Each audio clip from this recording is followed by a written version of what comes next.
Recording studio Ekangar सराय।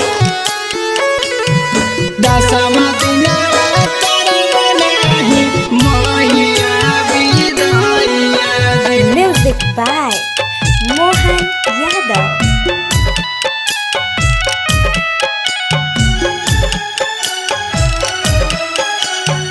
Presented by Kiska Films। नियमा से 9 दिन कलियो मैया तोरा पूजैया, अजी मैया तोरा पूजैया जी। 10वां दिनवा करबो नाही मैया विदैया जी। 10वां दिनमा करबो नाही मैया विदैया जी। कैसे के सहब मैया तोहर जुदैया, अजी तोहर जुदैया जी। 10वां दिनवा करबो नाही मैया विदैया जी। 10वां दिनमा करबो नाही मैया विदैया जी।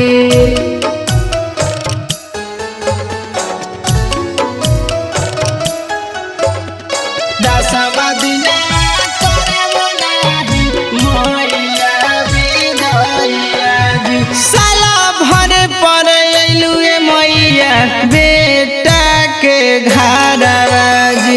जाए के नाम सुनी हरे जियारवा जी, हरे जियारवा जी। साला भर पर अइलू मैया बेटा के घरवा जी।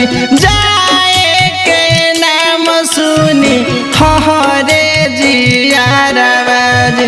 कवन गलती भइले हमसे बोला मोरी मैया, अजी बोला मोरी मैया जी।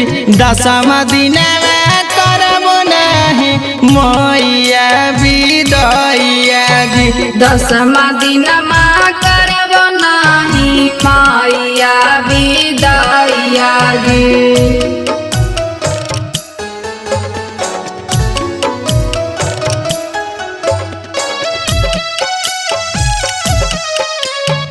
किसका रिकॉर्डिंग स्टूडियो एकंगर सराय। माता जई हो मैया छोरी बेटा के घरवा जी।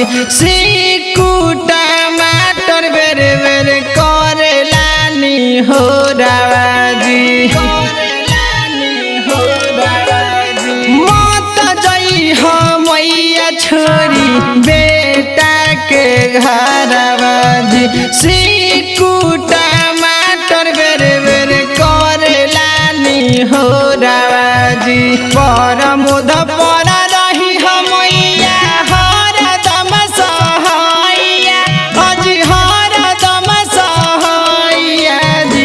10वां दिनवा करबो नाही मैया विदैया जी। 10वां दिनमा करबो नाही मैया विदैया जी। किसका रिकॉर्डिंग स्टूडियो एकंगर सराय।